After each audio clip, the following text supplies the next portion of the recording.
ನಮಸ್ಕಾರ ಸ್ನೇಹಿತರೆ, ನಾನು ನಿಮ್ಮ ರಾಘವೇಂದ್ರ. ಪುಟಾಣಿ ವಿಡಿಯೋಗೆ ಆಧುನಿಕ ಸುಸ್ವಾಗತ.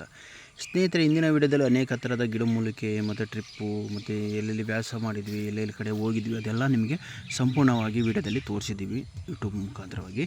ಇದೊಂದು ಭಾಳ ಅಮೂಲ್ಯವಾದ ಒಂದು ಸೊಪ್ಪಿನ ಗಿಡಮೂಲಿಕೆ ಔಷಧಿ ಗಿಡ. ಇದರ ಮಾಹಿತಿ ಬಗ್ಗೆ ಸಂಪೂರ್ಣವಾಗಿ ನಮ್ಮ ನಂಜಪ್ಪನವರು ರೈತರಾದ ಅವ್ರ ಕಡೆಯಿಂದ ಮಾಹಿತಿ ತಿಳಿಸ್ಕೊಳ್ಳೋಣ ಬನ್ನಿ. ಹಿರಿಯರಾದ ನಂಜಪ್ಪನವ್ರ ಕಡೆಯಿಂದನೇ ಇದರ ಮಾಹಿತಿ, ಈ ಸೊಪ್ಪಿನ ಬಗ್ಗೆ ಇದರ ಉಪಯೋಗ ಏನೇನು ಸಿಗುತ್ತೆ ಅನ್ನೋದನ್ನ ನಿಮ್ಗೆ ಸಂಪೂರ್ಣವಾಗಿ ವಿಡಿಯೋದಲ್ಲಿ ಸಿಗುತ್ತೆ. ಬನ್ನಿ ಸ್ನೇಹಿತರೆ, ನೀವೆಲ್ಲ ವಿಡಿಯೋ ನೋಡ್ತಾ ಇದ್ರೆ ಒಂದು ಇಷ್ಟಪಟ್ಟರೆ ನಮಗೆ ಒಂದು ಸ್ನೇಹಿತರೆ ನೋಡಿ, ಈ ವಿಡಿಯೋ ನೋಡಿ ಇಷ್ಟಪಡಿ ಒಂದು ಲೈಕ್ ಮಾಡಿ, ಶೇರ್ ಮಾಡಿ, ನಿಮ್ಮ ಕಮೆಂಟ್ಸ್ ಹಾಕಿ, ಮತ್ತು ನಮ್ಮ ಯೂಟ್ಯೂಬ್ ಚಾನಲ್ಗೆ ಸಬ್ಸ್ಕ್ರೈಬರ್ ಆಗಿ ಪಕ್ಕದಲ್ಲಿರೋ ಬೆಲ್ಲೇ ಬಟನ್ ಒತ್ತಿರಿ. ಮತ್ತು ಈ ವಿಡಿಯೋನ ಅಷ್ಟು ಫ್ರೆಂಡ್ಸ್ಗೂ, ಸ್ನೇಹಿತರಿಗೂ, ರೈತ ಬಾಂಧವರಿಗೂ ಮತ್ತು ಮಹಿಳೆಯರಿಗೆ ಮತ್ತು ಗರ್ಭಿಣಿಯ ಪ್ರೆಗ್ನೆನ್ಸಿ ಅವ್ರಿಗೆಲ್ಲರಿಗೂ ವಿಡಿಯೋನ ತೋರಿಸಿ ಇದರ ಉಪಯೋಗವನ್ನು ಪಡ್ಕೊಳ್ಳಿ.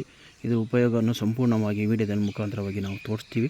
ಮತ್ತು ಹಿರಿಯರಾದ ನಂಜಪ್ಪನವರು ಇದನ್ನು ಮಾಹಿತಿ ಕೂಡ ಕೊಟ್ಟಿದ್ದಾರೆ ನೋಡಿ. ಅವ್ರ ಕಡೆಯಿಂದನೇ ನಿಮಗೆ ಮಾಹಿತಿ ಸಿಗುತ್ತೆ ಸ್ನೇಹಿತರೆ. ನೋಡಿ ಬನ್ನಿ.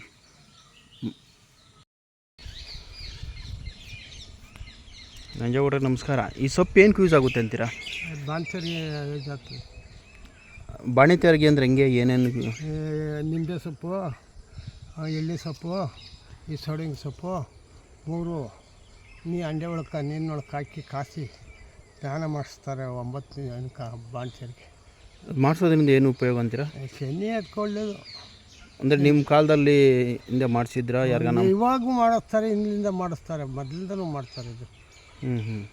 ಅಂದರೆ ಈಗ ಅಂದರೆ ಎಲ್ಲ ನಿಮ್ಮ ಹಳ್ಳಿಗಳ ಕಡೆ ಎಲ್ಲ ಈಗಲೂ ಮಾಡ್ತಾರೆ? ಕಡೆನೂ ಮಾಡ್ತಾರೆ, ಟೌನ್ ಕಡೆನೂ ಮಾಡ್ತಾರೆ. ಅಂದರೆ ಕೆಲವರು ಹಿರಿಯರಿಗೆ ಮಾತ್ರ. ಈಗಿನ ಟೆಕ್ನಾಲಜಿಯಲ್ಲಿ ಯಾರಿಗೂ ಗೊತ್ತಿಲ್ಲ ಕೆಮಿಕಲ್ಸಲ್ಲಿ. ಈಗ ಮೆಡಿಷನ್ ಕಾಲ ಬಂದಿದೆ. ಆದರೆ ಈಗ ಹಿಂದಿನ ಕಾಲದಲ್ಲಿ ವಯಸ್ಸರ ಕಾಲದಲ್ಲಿ ಇರ್ತಾರಲ್ಲ, ಅವರೆಲ್ಲ ಮಾಡ್ತಾ ಇದ್ದಾರೆ ಅಲ್ವರ? ಅದು ನೀವು ಮಾಡಿಸಿದ್ದೀರಾ ನಿಮ್ಮ ಮಕ್ಕಳಿಗೆಲ್ಲ? ಮಕ್ಕಳಿಗೆಲ್ಲ ಮಾಡ್ತಾರೆ. ಇದ್ರ ಸೊಪ್ಪೇನಂತ ಇದೆ ಹೆಸರು? ಸೌಡಂಗಿ ಸೊಪ್ಪು. ಸೌಡಂಗಿ ಸೊಪ್ಪು. ಸೌಡಂಗಿ ಸೊಪ್ಪು. ಓಕೆ ನಂಜಪ್ಪನವ್ರೆ, ಥ್ಯಾಂಕ್ ಯು ನಂಜಪ್ಪನವ್ರೆ. ನೋಡಿದ್ರಾ, ನಂಜಪ್ಪನವ್ರ ಕಡೆಯಿಂದ ಮಾಹಿತಿ ಸಿಗ್ತಾರೆ ರೈತರೇ, ನನ್ನ ಸ್ನೇಹಿತರೆ, ನನ್ನ ಬಂಧುಗಳು.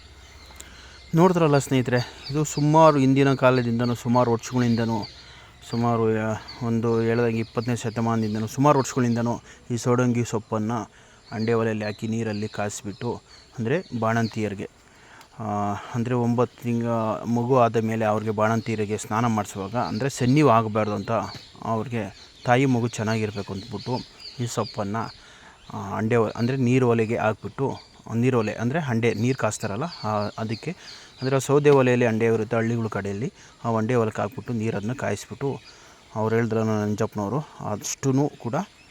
ಅಷ್ಟು ಕೂಡ ಉಪಯೋಗ ಮಾಡಿಕೊಂಡು ಸ್ನಾನ ಮಾಡಿಸೋದ್ರಿಂದ ಸನ್ನಿ ಅನ್ನೋದು ಒಂದು ಕಾಯಿಲೆ ಬರೋಲ್ಲ.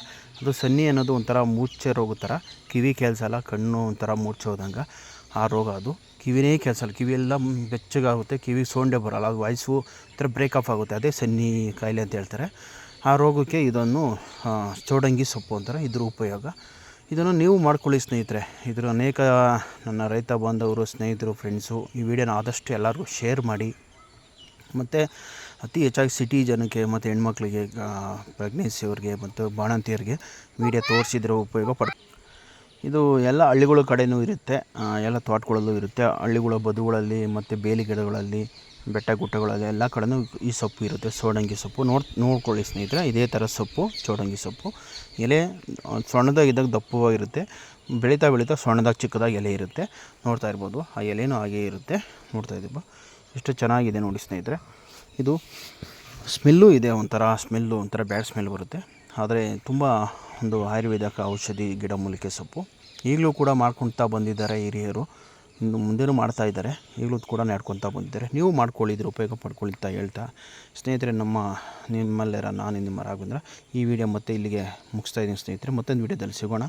ಎಲ್ಲರಿಗೂ ನೋಡ್ತಾ ಇರಿ. Thank you so much. Thank you ಸ್ನೇಹಿತರೆ. ಮತ್ತೊಂದು ವಿಡಿಯೋದಲ್ಲಿ ಸಿಗೋಣ. ಬಾಯ್.